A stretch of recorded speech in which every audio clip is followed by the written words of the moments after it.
Hello guys, welcome to daily current capsule. This is Divyansh और आज इस वीडियो में हम डिस्कस करेंगे फरवरी मंथ की करंट अफेयर्स का तीसरा पार्ट।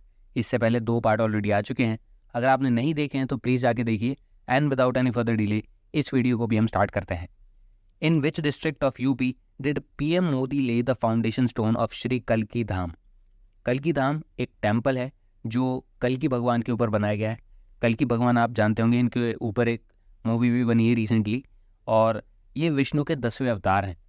इस मंदिर की खासियत ये होगी कि इसमें 10 गर्भगृह हैं, यानी हर गर्भगृह में एक एक अवतार होगा विष्णु का। इसकी इनॉग्रेशन की थी पीएम मोदी ने उत्तर प्रदेश के संभल जिले में। Where have the 4th Khelo India university game started?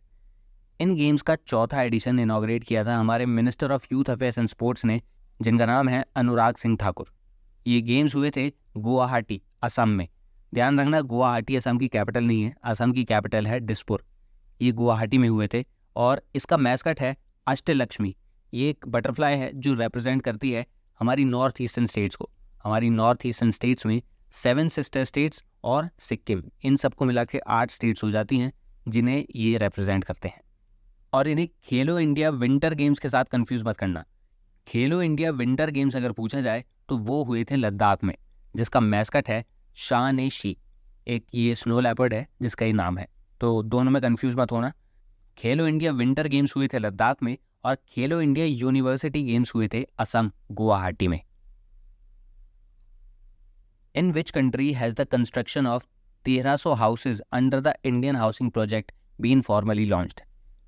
ये इंडियन गवर्नमेंट का एक डेवलपमेंट प्रोजेक्ट है जिसके अंडर 10,000 से ज़्यादा हाउसेज प्लांटेशन वर्कर्स के लिए श्रीलंका में हम बना के देंगे, जिसमें से कि 1300 हाउसेज के लिए काम शुरू हो चुका है, जो कि पहले प्रोजेक्ट के अंडर ये लॉन्च किए गए हैं।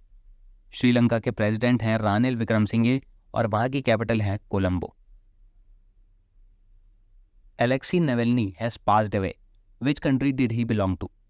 अगर आप थोड़ी बहुत भी जियोपॉलिटिक्स की जानकारी रखते हैं तो आप जानते होंगे कि एलेक्सी नेवेल्नी कौन थे।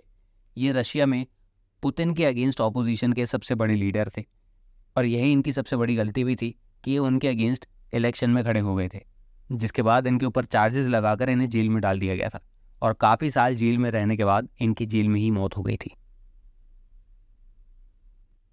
How much has India, Brazil and South Africa contributed to the poverty and hunger alleviation fund?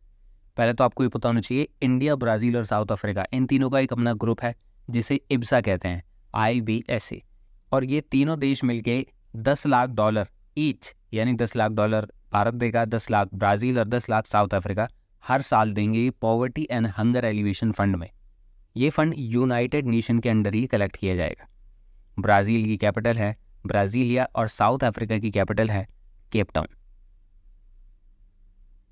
Which country top the Henley passport index 2024? 2024 में इसे 6 देशों ने टॉप किया है, जिसमें कि Germany, France, Japan, Italy, Spain और सिंगापुर। इन सब की रैंक 1 आई है क्योंकि इन सब को 194 कंट्रीज़ में वीज़ा फ्री एक्सेस मिला हुआ है। लेकिन अगर हम इंडिया को देखें तो इंडिया की पोजीशन इसमें 80th है। इंडिया को 62 कंट्रीज़ में वीज़ा फ्री एक्सेस मिला हुआ है। और लीस्ट पावरफुल देखें तो अफ़गानिस्तान का पासपोर्ट है, जो सिर्फ 28 कंट्रीज़ में जिन्हें वीज़ा फ्री एक्सेस है और वो 104th स्पॉट पर है। पाकिस्तान की रैंकिंग भी यहाँ पर 101 है। What was India's position in the FIFA rankings? FIFA, जिसके हेडक्वार्टर्स आपको मिलेंगे ज्यूरिक, स्विट्ज़रलैंड में, वो हर साल अपनी रैंकिंग्स रिलीज़ करते हैं और इस साल इंडिया की रैंकिंग 124th है। इंडिया की अब तक की वर्स्ट रैंकिंग है। पिछले साल दिसंबर में इंडिया अपनी बेस्ट रैंकिंग लेके आया था 99, टॉप 100 में इंडिया आ गई थी, लेकिन उसके बाद से लगातार इंडिया की रैंकिंग गिरती ही जा रही है और अभी के लिए 124वीं पोजीशन पर इंडिया है। पहले नंबर पर अर्जेंटीना है, दूसरे पे फ्रांस और तीसरे पे स्पेन है। Where has the Indian army started the women empowerment programme? Indian army ने हमारे कुछ नॉर्थ ईस्टर्न स्टेट्स में, प्राइमरीली मणिपुर में, नागालैंड में और असम के कुछ पार्ट्स में वुमेन एम्पावरमेंट प्रोग्राम शुरू किए हैं। और ये ज़रूरी भी था क्योंकि काफ़ी लंबे टाइम तक मणिपुर में टेंशन्स रहने के बाद वहाँ चीज़ें नॉर्मलाइज करने के लिए ऐसे प्रोग्राम्स करना बहुत ज़रूरी रहता है। इसलिए आर्मी ने वुमेन्स की स्किल एनहेंस करने के लिए वहाँ पर कई सारे प्रोग्राम शुरू किए हैं, जिसमें health, education, tailoring, handicraft, computer literacy, entrepreneurship और नर्सरी टीचर ट्रेनिंग जैसे कई सारे इनिशिएटिव्स हैं। Who received the Best Film Award at the 77th BAFTA Film Awards 2024? जितने भी इंग्लिश अवार्ड्स हैं, चाहे वो ऑस्कर हो या बाफ्टा, बेस्ट फिल्म का अवार्ड इस बार मिला है ओपनहाइमर को, तो ये याद रखिएगा। इसके अलावा बाकी अवार्ड्स भी हम देख लेते हैं। बेस्ट डायरेक्टर का अवार्ड मिला है क्रिस्टोफर नोलन को, वो भी ओपनहाइमर के लिए है। बेस्ट एक्टर सिलियन मर्फी, वो भी ओपनहाइमर के लिए। बेस्ट एक्ट्रेस एमा स्टोन को मिला है पुअर थिंग्स के लिए। बेस्ट सपोर्टिंग एक्टर मिला है रॉबर्ट डाउनी जूनियर को ओपनहाइमर के लिए। Best animated film the boy and the heroine को मिला है और best documentary 20 days in Mariupol को मिला है। तो ये सारे ही नाम इंपॉर्टेंट हैं, तो इन सबको याद रखिएगा। Who has recently taken over the charge of Vice Chief of Army Staff?